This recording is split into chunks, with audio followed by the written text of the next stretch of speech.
warahmatullahi wabarakatuh. Salam sejahtera untuk kita semua. Halo sahabat penyuluh pertanian video dan para pecinta bunga tanaman hias, khususnya tanaman aglonema. Hari ini kita akan bagi tips atau berbagi cerita ya tentang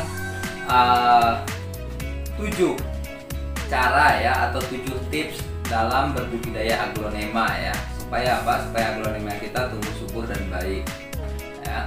Jadi sebelum saya lanjutkan untuk berbagi 7 tips tentang budidaya aglonema ini, jangan lupa untuk para sahabat penyuluh pertanian video dan para pecinta aglonema dimanapun berada, jangan lupa untuk selalu dukung channel kita, channel penyuluh pertanian video, agar channel kita dapat berkembang dan bermanfaat untuk kita semua. Jadi kita mulai saja. Ada 7 poin tadi yang saya sampaikan, bahwa ada 7 poin yang sangat penting atau sangat menentukan keberhasilan dalam berbudidaya aglonema. Poin yang pertama adalah kondisikan media tanam ya. Media tanam adalah tempat tumbuhnya aglonema ya. Media tanam yang baik adalah media tanam yang memang mempunyai kandungan unsur hara ya, unsur hara atau unsur makanan yang dibutuhkan aglonema untuk bertumbuh dan berkembang dengan baik. Pastinya ada beberapa persyaratan dari media tanam. 1. Media tanam harus gembur ya. 2. Media tanamnya harus mengandung unsur hara baik mikro maupun makronya untuk makanan si aglonema ini. Yang ketiga, kondisikan pH tanahnya atau pH media ya. pH media ini pada kondisi minimal 5,5 maksimal 6,5 ya. Jadi pH yang baik untuk tanaman aglonema ini adalah 5,5 sampai dengan 6,5. Lebih bagus lagi kalau pH-nya di titik 6 ya. Itu poin di media tanam. Nah, media tanamnya apa saja sih media tanam yang baik atau yang bagus, itu pasti jadi pertanyaan. Nah, media tanam setiap wilayah, setiap tempat pasti berbeda-beda. Kenapa? Karena sesuai dengan kearifan lokalnya masing-masing. Contoh, kita media tanam mungkin di wilayah kita di sini mayoritas menggunakan media tanam hasil dari fermentasi ya, lapukan dari, karena di sini banyak batang kelapa sawit, perkebunan kelapa sawit ya, lapukan dari pelepah-pelepahnya ya, hasil cacahan pelepah kelapa sawit difermentasi dengan campuran bahan organik lainnya ya, termasuk juga campuran dari fermentasi sekam atau arang sekam, itu bisa digunakan. Atau misalnya menggunakan lapisan tanah bagian atas atau topsoil dicampur dengan pasir sedikit, dicampur lagi dengan pupuk organik, dicampur lagi dengan arang sekam, itu juga sudah baik. Jadi untuk media tanam, pastikan media tanam memenuhi syarat 1. pH-nya netral atau minimal 5,6 sampai di 6,5. Kedua, mengandung unsur hara baik makro maupun mikro ya. Ketiga, media tanamnya pastinya harus gembur ya, seperti itu. Itu media tanam. Media tanam pastinya variatif, setiap wilayah pasti punya kearifan masing-masing ya. Jadi itu tentang media tanam. Kalau saya contohkan sih, kalau misalnya yang ada di hadapan saya ini media tanamnya dari lapukan hasil fermentasi, lapukan dari pelepah-pelepah sawit yang dicacah, difermentasi ya, dicampur lagi arang sekam ya, seperti itu, dan juga bahan organik lainnya seperti pupuk organik ya. Ini sudah jadi ya, ini contoh. Itu untuk media tanam. Kedua, poin yang kedua yaitu penyiraman. Nah, pada fase penyiraman ini untuk tanaman aglonema ini juga bervariasi. Kalau misalnya media tanamnya seperti yang ada di hadapan saya ini penyiramannya cukup 2 hari sekali, 2 sampai 3 hari sekali. Nah, kalau misalnya media tanam aglonemanya kandungan pasirnya lebih tinggi, itu bisa saja melakukan penyiraman sampai di 1 hari 1 kali. Kenapa? Karena kalau misalnya media tanamnya kandungan pasirnya tinggi, itu tingkat porositasnya lebih tinggi, maka kalau air disiramkan dia tidak nyimpan air, langsung turun ke bawah seperti itu. Jadi penyiraman itu variasi. Bisa ada yang dilakukan kalau misalnya medianya memang mampu menyimpan air, bisa 2-3 hari. Cuman rata-rata mayoritas kalau aglonema tidak membutuhkan basah terus tidak juga, kering terus tidak juga, jadi sedang-sedang saja. Jadi itu ya, kondisikan betul-betul di proses penyiraman. Apalagi khusus untuk tanaman yang baru, misalnya cah bonggol dan lain sebagainya yang baru pindah ya, penyiraman terlalu tinggi dapat mengakibatkan busuk ya. Penyiramannya terlalu lama atau misalnya terlalu jarang, lambat waktunya, itu dapat menyebabkan tanaman layu dan lambat perkembangan akarnya. Jadi itu kesimpulannya, untuk penyiraman disesuaikan dengan kondisi medianya. Itu yang untuk poin kedua tentang penyiraman, karena penyiraman sangat berpengaruh sekali pada pertumbuhan tanaman. Ketiga itu adalah pemupukan. Kenapa pemupukan itu sangat penting? Karena ketika kita tanam media, berarti kita menyediakan tempat untuk aglonema. Ketika kita menyediakan tempat, kita pun pastinya punya kewajiban untuk memberikan makanan yang cukup. Nah, yang jadi pertanyaan, pupuk apa sih yang bagus untuk diberikan kepada aglonema ya? Pupuk yang bagus untuk diberikan kepada aglonema sehubungan dengan aglonema ini yang kita harapkan ini daunnya yang bagus ya, dan pertumbuhannya baik. Kita nggak berharap dengan buahnya, kadang kita lebih cenderung berharap daunnya. Otomatis kita berikan pupuk yang kandungan nitrogennya yang lebih tinggi, karena setiap tanaman itu butuh unsur hara makro dan mikro. Unsur hara makro yaitu NPK ya. NPK itu adalah unsur hara makronya yang sangat besar dibutuhkan. Cuman kalau misalnya hanya memberikan N saja atau nitrogen saja itu juga tidak cukup, perlu penyeimbang fosfor dan kalium juga ya, walaupun dia tidak menghasilkan untuk tujuan buah. Nah, jadi kita cuma menyarankan bahwa pupuk yang bagus diberikan adalah yang kandungan nitrogennya tinggi tapi kandungan fosfor dan kaliumnya juga ada ya, serta kandungan unsur mikro lainnya ya, baik itu kalsium, magnesium ya, itu juga perlu diberikan. Makanya kalau biasanya kalau dalam unsur NPK itu ada kandungan yang makro dan mikro, biasanya banyak di pasaran itu ya, untuk khusus pupuk NPK ya. Nah, selanjutnya yang jadi pertanyaan, apa dosis? Nah, karena saya berhadapan dengan tanaman yang di depan saya seperti ini ya, dosis dan waktu yang diberikan untuk pemupukan, kalau yang saya contohkan yang seperti ini ya, tanaman seperti ini kita hanya memberikan dosis setengah sendok teh per interval 2 minggu ya, intervalnya hanya 2 minggu ya. Kecuali itu untuk pupuk padat ya, kita bercerita tentang pupuk padat ya. Kecuali kalau kita berikan juga pupuk yang non padat atau yang biasanya pupuk cair yang bisa kita semprotkan. Yang biasa kita semprotkan misalnya melalui daun, bisa saja yang melalui daun, bisa berbagai macam lah ya, tidak perlu saya sebutkan yang biasanya kita semprotkan gitu kan. Itu biasanya yang bagus biasanya disemprotkan berapa kali gitu kan, intervalnya. Rata-rata yang dilakukan intervalnya di waktu 1 minggu 1 kali. Bahkan ada sebetulnya yang melakukan 3 kali dalam satu minggu, 3 hari sekali atau 1 minggu 2 kali. Cuman harus diperhatikan dosisnya. Jangan terlalu berlebihan dosisnya, karena kalau terlalu berlebihan juga tidak baik. Itu tentang pemupukan ya, atau pemberian makanan terhadap aglonema kita. Itu poin yang ketiga ya.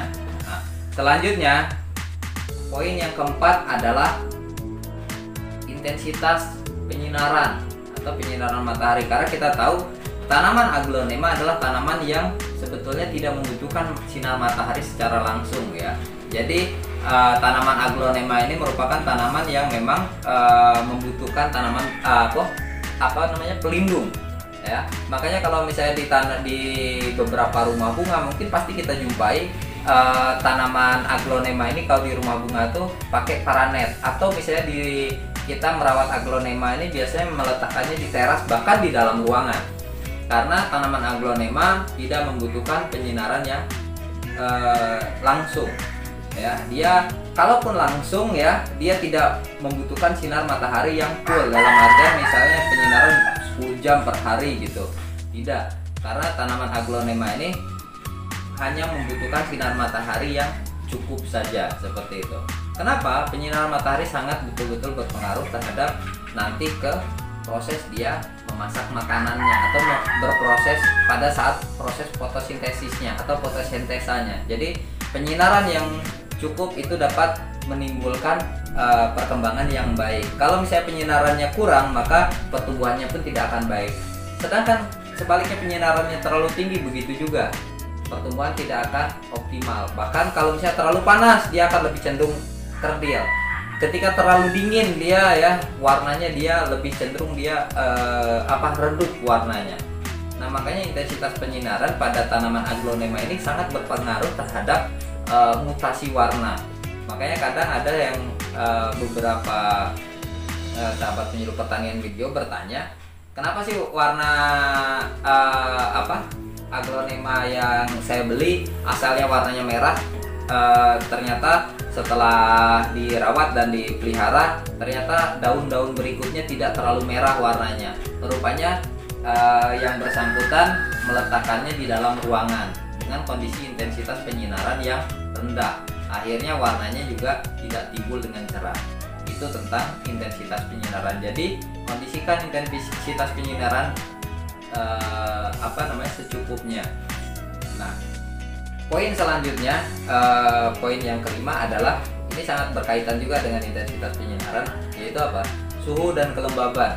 Ya, misalnya kita naruh aglonema ini di dalam ruangan, pastinya suhu yang baik itu kisaran antara berapa sih gitu kan.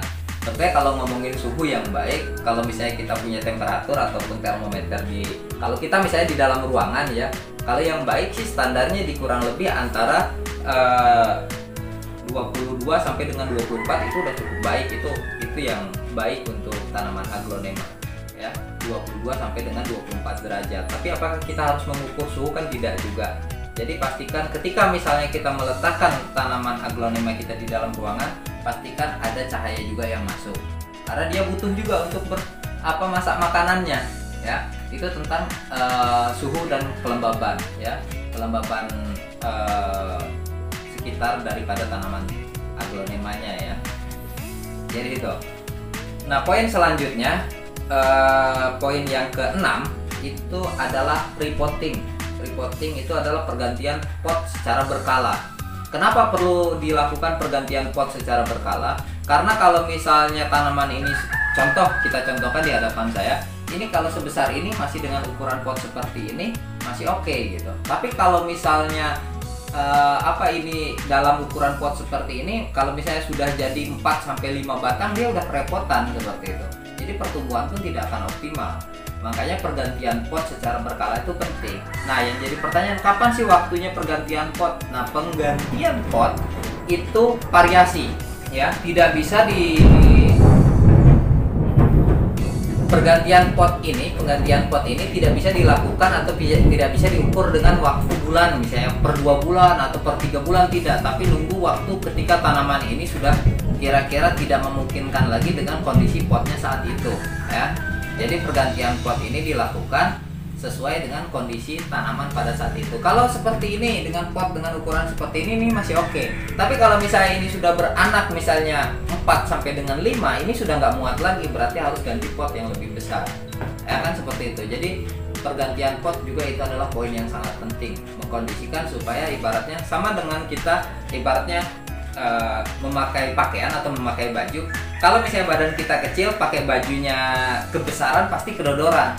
Kalau misalnya kita pakai baju yang kecil tapi badan kita besar, pasti kesempitan. Sama juga dengan tanaman aglonema.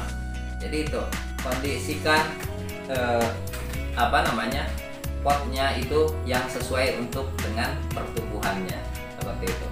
Nah, poin terakhir adalah poin pengendalian OPT atau organisme pengganggu tanaman. Nah, pengendalian organisme pengganggu tanaman ini perlu dilakukan karena apa?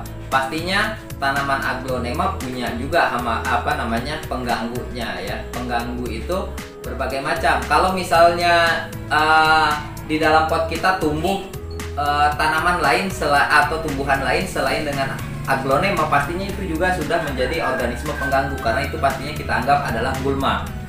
Nah, selanjutnya, kalau biasanya yang selalu menjadi momok di tanaman aglonema ini sejenis kutu-kutuan. Biasanya kadang kalau misalnya banyak kutu-kutuan ini terjadi atau muncul biasanya pada musim kemarau. Kalau musim hujan sih jarang biasanya. Kalau musim hujan biasanya kalau tanaman yang baru pindah kelembabannya terlalu tinggi, yang diserang adalah jamur atau pungi ya, yang dapat mengakibatkan pembusukan terhadap tanaman seperti itu. Nah, langkah apa sih yang harus kita lakukan? Langkah yang tepat yang kita lakukan adalah pengendalian secara berkala. 1. Pengendalian secara berkala apabila kita tanaman yang sudah hidup. Lakukanlah pengendalian secara teratur, yaitu biasanya kita lakukan standarnya 2 minggu 1 kali dengan penyemprotan insek atau fungisida dengan dosis tertentu ya. Yang jelas dengan dosis yang sesuai dengan anjuran ya di dalam labelnya.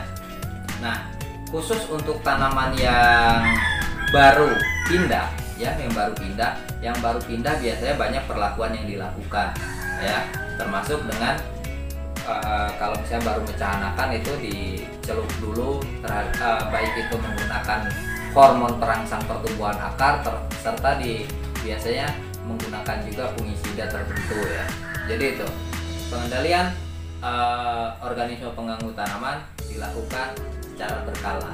Yang biasanya standar dilakukan adalah 2 minggu 1 kali seperti itu. Tujuannya untuk menjaga tanaman kita atau aglonema kita dapat tumbuh dan berkembang dengan baik atau dalam kondisi selalu sehat gitu. Jadi dari 7 poin tersebut mudah-mudahan dapat bermanfaat ya. Jadi karena 7 poin tersebut adalah memang hal-hal yang memang perlu dilakukan dalam kita merawat tanaman aglonema. Nah, jadi mungkin itu yang dapat saya sampaikan tentang 7 tips atau 7 cara agar tanaman aglonema kita dapat tumbuh dan berkembang dengan baik. Jadi demikian dulu, sampai ketemu lagi di tutorial-tutorial kami selanjutnya. Terima kasih banyak untuk para sahabat penyuluh pertanian video dan para pecinta aglonema yang sudah mendukung dan mensupport channel penyuluh pertanian video ini. Jadi jangan lupa selalu support dan dukung channel kami agar channel kami dapat berkembang dan bermanfaat untuk kita semua. Terima kasih. Wassalamualaikum warahmatullahi wabarakatuh.